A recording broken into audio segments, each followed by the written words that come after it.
I can't believe Tesla is sold out and I had to buy my own until they get new stock. This could take months.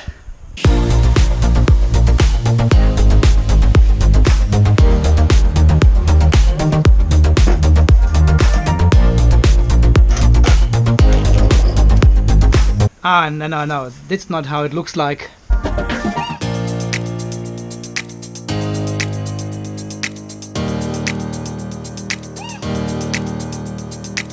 Well, and so it begins. Cleaning. Brand new car, less than a week old, and it started. I can't stand dirty cars. I cannot stand it, really.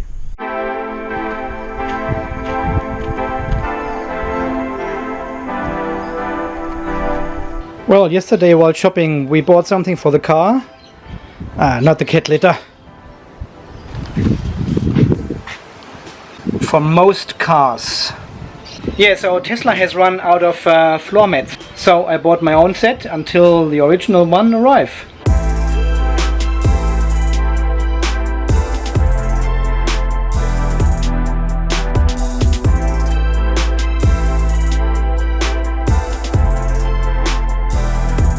Well,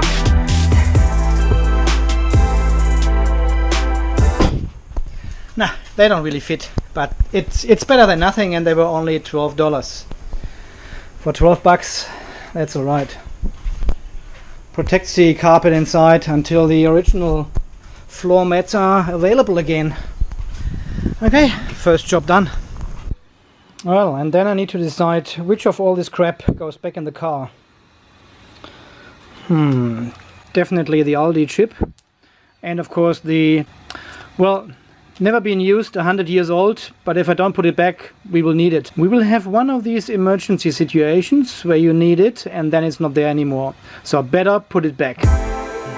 Okay, I think I figured out I need all this crap here and I don't need this stuff anymore. So I told you, all of this shit makes it back in the new car. Here we go. And I told you there are no major issues with the car when we picked it up, but some small things need to be fixed, and I'll do some photos tonight and send off this list to Tesla to see what they are come up with and for how long they want to have the car and all this kind of stuff.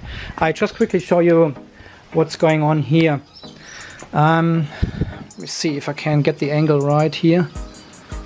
It's a bit hard. Yeah, you can see the swirl marks here on the plastic. The whole plastic is scratched. Only this part here connected to the lid, the other one is totally fine. And the same is on the other side as well. It's a bit hard to see on the camera. And it has all these scratches, you can see it here in the dark, all these scratches. So I reckon they had the lid open and then had this polish machine here, this polisher, you know, the circulating polisher thingy, and they scratched the backlights. Well, we then have a little paint chip here on the bumper, which needs to be touched up. And the bonnet. The bonnet is out of line a little bit. If you can see, the fender here is far higher than the bonnet, or the bonnet is too low. Depends what you... Let me see if I can focus on this area here. You can see it over here. If I hold my finger, there's a quite... probably 4 millimeter gap. So the bonnet is far too low. And when you have a look at this side, it's almost flush here. It's a little bit lower, but not much. I need to see if this is with other cars as well. It is totally flush here, and it is a little bit lower here. So I think the whole bonnet needs to be readjusted. And then here at the front, if we have a look underneath here, under the spoiler, there's a paint chip here, and there's another one there, just right there. I mean, it's under the car, you know? It's not really a big deal, but hey, that's a new car, so it shouldn't be there. And we've got some smaller issues in here. We've got some fingerprints over there, and the same on the driver's side. Just right above here, you can see it over there. There's some dirt marks over there, so I'm not touching them. I don't want to make it worse. But obviously the driver of the truck or something has, yeah, had dirty hands or whatever, I don't know. And then I've got a little bit of a squeaky or rattling noise under this wooden trim here directly above the steering wheel, which is quite annoying. So when this rattling happens and I press down here with the hand, it stops. But I need to take this trim off somehow and fix this rattling in here. Just put some material underneath, whatever. Apart from that, there's nothing else inside.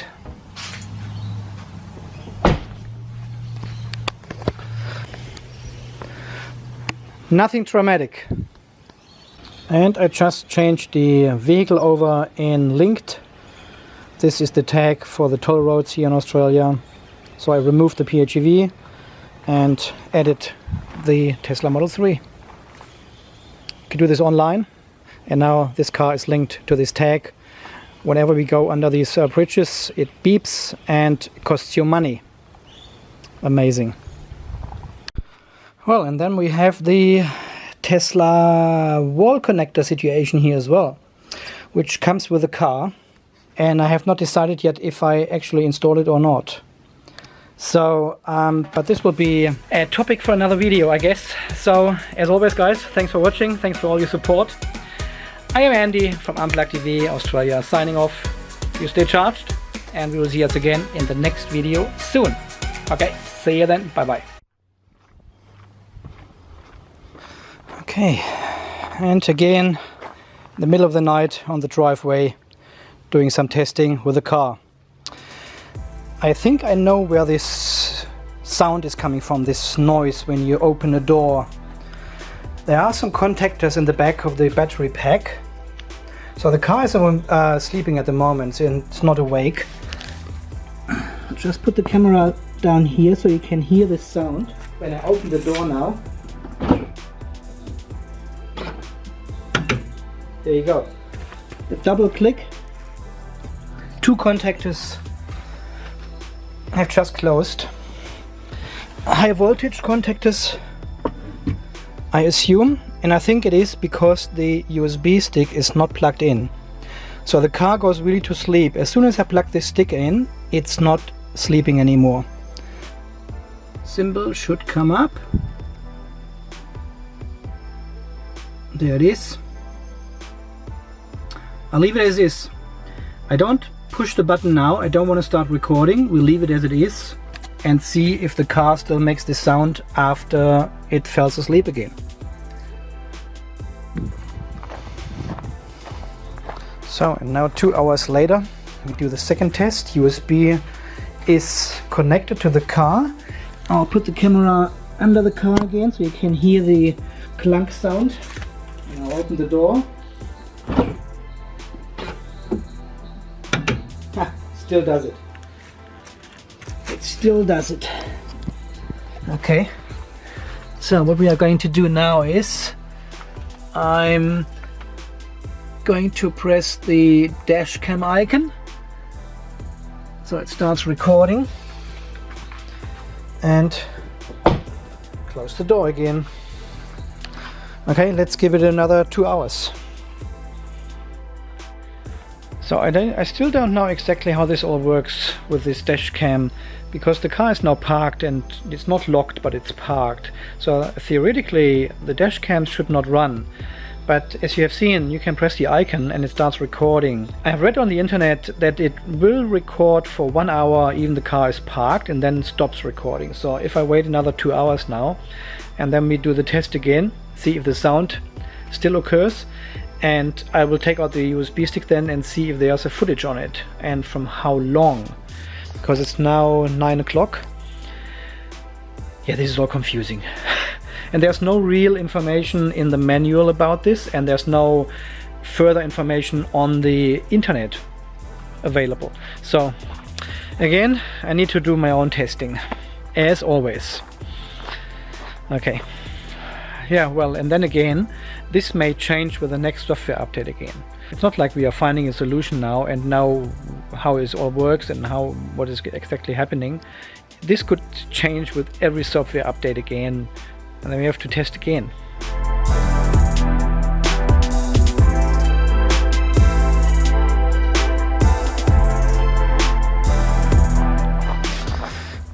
And now the last final test, 11 p.m. in the night. Let's see if we get the sound of the relays and contactors.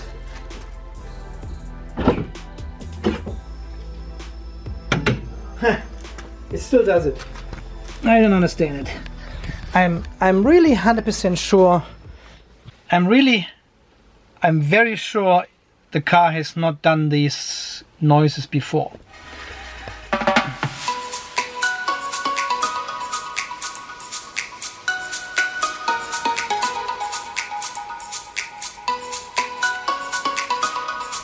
There we go.